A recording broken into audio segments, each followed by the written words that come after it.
दरअसल बांग्लादेश इस वक्त सुलग रहा है और इस बार बवाल इसलिए है क्योंकि शेख हसीना का विरोध करने वाले एक छात्र नेता उस्मान हादी की गोली मारकर हत्या कर दी गई। गोली 7 दिन पहले लगी थी, लेकिन मौत की खबर शुक्रवार शाम को पहुंची।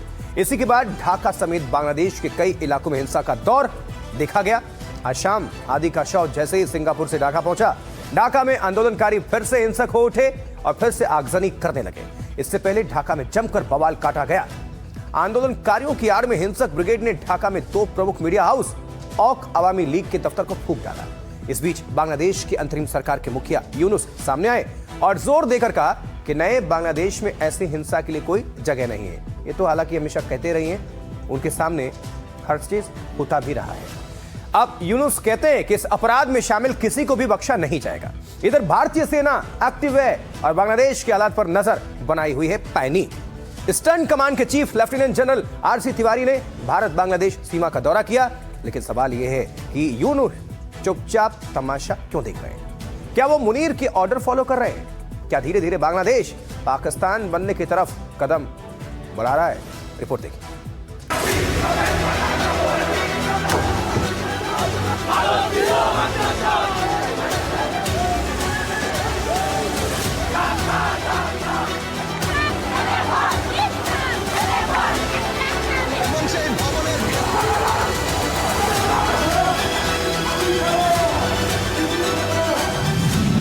वो कौन है जो बांग्लादेश को पाकिस्तान बनाना चाहता है?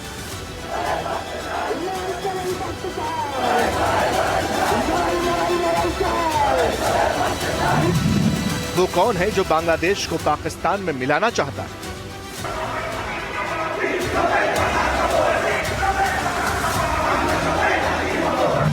वो कौन है जो ढाका की गद्दी पर खलीफा बैठाना चाहता है?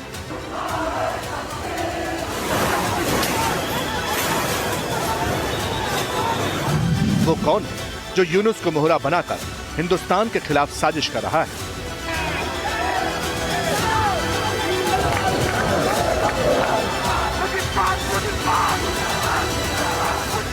क्या अब भी कुछ कहने सुनने को बचा है? बांग्लादेश को जिहाद की भट्टी में झोंककर बारूद के ढेर पर बैठाकर रावलपिंडी में जश्न मनाया जा रहा है, तालियां पीटी जा रही हैं। बांग्लादेश में लॉ एंड ऑर्डर नाम की कोई चीज नहीं दिखाई देती। चारों तरफ सिर्फ कट्टर जमातों का डेरा है। जिसे चाहा मार दिया, जला दिया, लटका दिया। हसीना का मुल्क खत्म हो रहा है, जमात का कब्जा हो चुका है।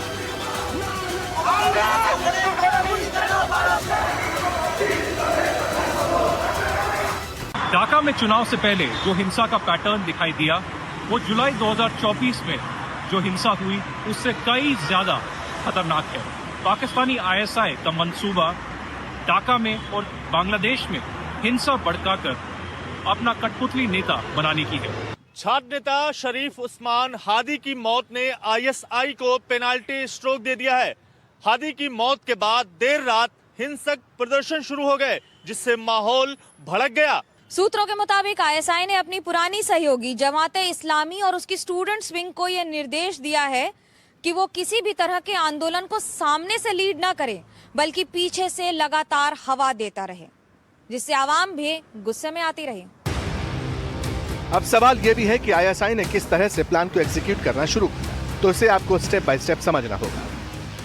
पहले शेख हसीना के खिलाफ माहौल को भांपकर अपने मोहरे फिट किए गए। फिर छात्र आंदोलन के नाम पर ढाका में हिंसक प्रदर्शन का खाका खींचा गया। 5 अगस्त 2024 को आखिरकार शेख हसीना का तख्ता पलट कर दिया गया। इसके बाद माहौल शांत करने के नाम पर मोहम्मद यूनुस को अंतरिम सरकार का चीफ बनाया गया। पहले पर्दे के पीछे और फिर खुले तौर पर ढाका और इस्लामाबाद की नजदीकी दिखाकर एंटी इंडिया मोर्चा खोला गया। चुनाव से पहले नहीं, ये इस महीने की 25 तारीख जो बीएनपी के जो लीडर तारिक रहमान ये वापस आ रहे हैं बांग्लादेश में, और हमारे को लगता है कि उसी दिन को टारगेट करके यूनुस के तानाशाह की पाकिस्तानी आईएसआई और पाकिस्तानी आर्मी सब मिलकर बांग्लादेश में ये आतंकवाद को इंटेंसिफाई करेगा, क्योंकि यूनुस के मानसा है नहीं चुनाव करने की, और चुनाव वो करेगा भी नहीं। दूसरी तरफ आप जानते हैं कि कल ही ये यूनुस की जो नेशनल सिटीजन पार्टी है और कहीं कट्टरपंथी जो संगठन है बांग्लादेश में, इन्होंने कल ऐलान की कि 25 दिसंबर तक अगर भारत शेख हसीना को और अवामी लीग के लीडर्स को वापस नहीं करते तो 26 तारीख से ये भारत की जितनी एस्टेब्लिशमेंट्स है बांग्लादेश में इसके खिलाफ एक्शंस में जाएगा। और ये भी ईरान की इन्होंने कि 25 तारीख के बाद ये भारतीय हाई कमीशन के अंदर घुस जाएगा और भारत की हाई कमीशन को ये कहता है कि डिमोलिश करेगा, डिस्ट्रॉय कर देगा। सो हमारे क्या लगता है इस हालत में बांग्लादेश में भारतीय हाई कमीशन, भारत के जितने डिप्लोमेट हैं और भारत के नागरिक जो बांग्लादेश में काम कर रहे हैं सबके जान खतरे में है, क्योंकि ये यूनुस की तानाशाही, पाकिस्तानी ISI और इनके जो जिहादी और कट्टरपंथी ग्रुप्स हैं सब मिलकर छोटे छोटे घटना में सब कुछ के लिए भारत को दोषी साबित करने की कोशिश कर रहे हैं। दिसंबर को बांग्लादेश में चुनाव का ऐलान हुआ और इसी के बाद छात्र नेता हादी को गोली मारने की वारदात हुई और इसी के बाद पूरे बांग्लादेश में उग्र हिंसा बहुत ज्यादा बढ़ गई। ISI के इशारे पर जमात इस्लामी एक्टिव हुई और भारत विरोधी बयानबाजी तेज कर दी गई।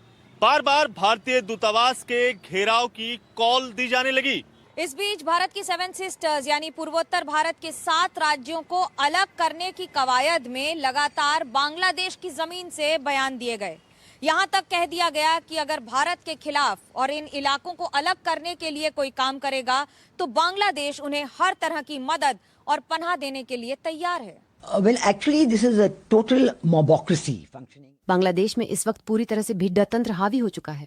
सबसे पहली बात तो ये है कि ये कोई संवैधानिक सरकार नहीं है, ये एक अवैध सरकार है और उनके पास चुनाव कराने का कोई अधिकार या हक नहीं है। सत्ता परिवर्तन का ये पूरा खेल ढाका की जमात इस्लामी की देखरेख में हुआ है। इसे पाकिस्तान ने बाहरी ताकतों के समर्थन से अंजाम दिया गया और अब जमात इस्लामी के लोग भी उन्माद भड़काने की कोशिश कर रहे हैं। जमात इस्लामी को लगा था कि वो बहुमत हासिल कर लेंगे, लेकिन फिर उन्हें एहसास हुआ कि पिछले 18 महीनों में मोहम्मद यूनुस ने जो कुछ भी किया है उससे जनता बहुत नाखुश है। जमात इस्लामी की इसी घटती लोकप्रियता को छिपाने के लिए वो अब हर तरह का उन्माद और फसाद पैदा करने की कोशिश कर रहे हैं। The economy is in total doldrums. Factories are closing down.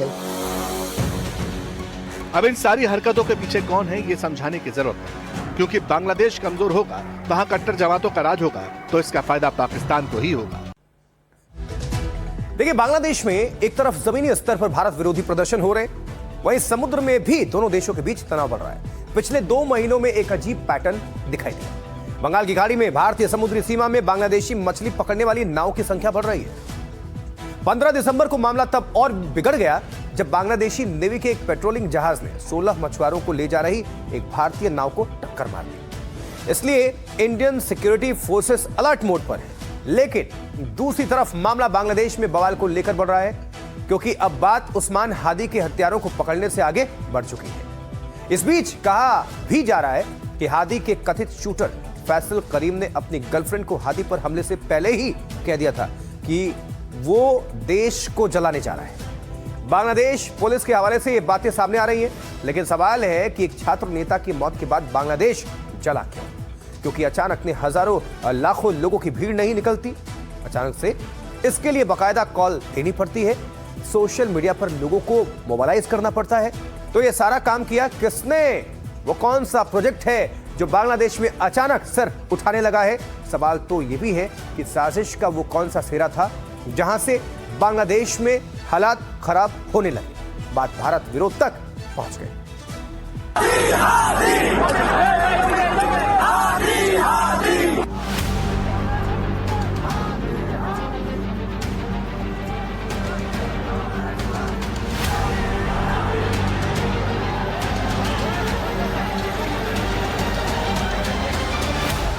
General Munir Siraj-ud-Daulah को ढाका में ढाल की तरह कैसे इस्तेमाल कर रहा है?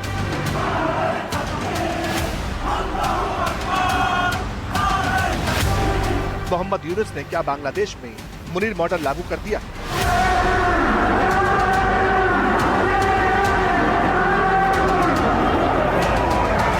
मुनीर के ऑर्डर पर ढाका ने भारत विरोधी कितने नक्शे फ्लोट किए? सुलगते बांग्लादेश के पीछे पाकिस्तान की 54 साल पुरानी वो खलिश है जो आज तक पाकिस्तान के जनरलों के सीने में नश्तर चुभती है। 5 दिसंबर 1971 की पूर्वी पाकिस्तान में तत्कालीन तानाशाह याहिया खान ने ऑपरेशन सर्चलाइट लॉन्च किया। बांग्लादेश का ठीक वैसे ही दमन शुरू हुआ जैसा आज हो रहा है। 54 साल पहले 16 दिसंबर 1971 की रोज भारत ने पाकिस्तान के जनरल की साजिश का फन कुचल दिया। इस बार पाकिस्तान की भारत विरोधी साजिश की जड़ें और गहरी। ढाका में कट्टर जमातों को मुनीर टूलकिट की तरह इस्तेमाल कर रहा है। और ये सब कैसे हो रहा है, कैसे यूनिस निजाम मुनीर के हाथों की कठपुतली बन चुकी है, इन दो तस्वीरों से समझिए। ढाका की इन दो तस्वीरों में आईएसआई और मुनीर के भारत विरोधी एजेंडे का जिंदा प्रमाण। जो उस्मान हादी आईएसआई का दुलारा था, जो उस्मान हादी रावलपिंडी का वफादार था, उसके जनाजे में बेशुमार भीड़ उमड़ी। और जिस शेख हसीना ने पाकिस्तान की भारत विरोधी नैरेटिव को कभी ढाका में लागू नहीं होने दिया, उन्हें 17 नवंबर 2025 को जब फांसी की सजा सुनाई गई तो ढाका में जश्न हुआ। शेख हसीना को सजा मिलने पर तालियां पीटी गई।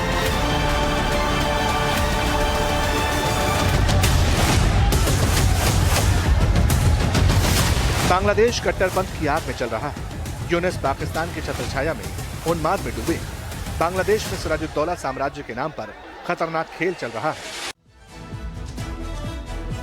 देखिए, इन साजिशों का एक सिरा ऐसा है जो बांग्लादेश में मौजूद हिंदू अल्पसंख्यकों की हालत की तरफ इशारा करता है। कल भी यही हुआ।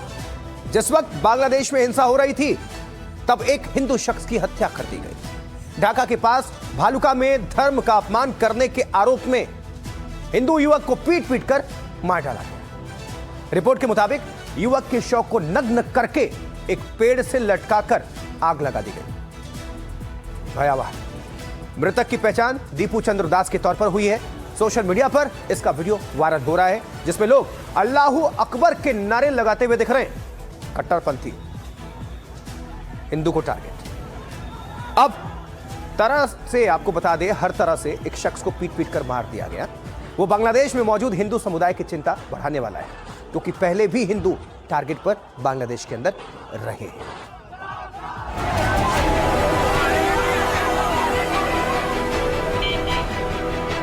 पिछले करीब 1.5 साल से बांग्लादेश में हालात सामान्य नहीं हो रहे हैं। इन सब के बीच अल्पसंख्यकों को, खासकर हिंदुओं पर निशाना साधा जा रहा है। 2024 में 5 अगस्त को शेख हसीना के पद छोड़ने के बाद हिंदू समुदाय के घरों, दुकानों और मंदिरों पर हमले हुए। 2024 में जो हुआ वही 2025 में हो रहा है। हिंदुओं को पहले भी निशाना बनाया गया। अब ताज़ा हिंसा में भी ये सामने आ रहा है कि हिंदुओं को टारगेट किया जा रहा है। बांग्लादेश में जारी हिंसक विरोध प्रदर्शन के बीच कट्टरपंथ का एक खौफनाक मामला सामने आया है।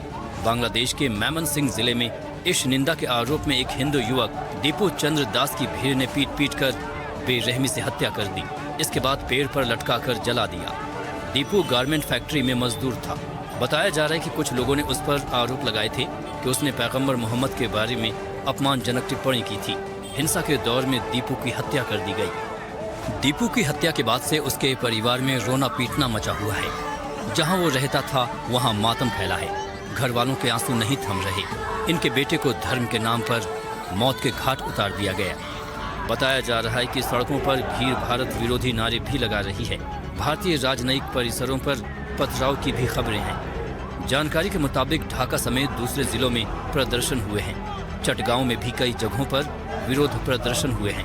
भारतीय सहायक उच्चायुक्त के आवास के सामने बड़ी संख्या में लोग जमा हो गए। उच्चायोग पर ईंटें फेंकने और सांस्कृतिक संगठन को भी आग के हवाले कर देने की खबर है। चटगांव में भारतीय सहायक उच्चायोग के बाहर बड़े पैमाने पर सेना की तैनाती की गई है। कैंपस के बाहर सेना तैनात कर दी गई है। हादी की मौत के बाद बांग्लादेश में प्रदर्शनकारियों ने भारत की सीमा की ओर मार्च निकाला। तस्वीरें बांग्लादेश के बेनापोल की हैं, जो भारत पाक सीमा पर है। सीमा के दूसरी ओर भारत में पेट्रापोल है, जो पश्चिम बंगाल में आता है। इस बीच बांग्लादेश में भारतीय उच्चायोग ने शुक्रवार सुबह नोटिस जारी किया। बांग्लादेश में रहने वाले भारतीय समुदाय के सदस्यों और भारतीय छात्रों से यात्रा से बचने की अपील की है। साथ ही हेल्पलाइन नंबर भी जारी किए गए हैं।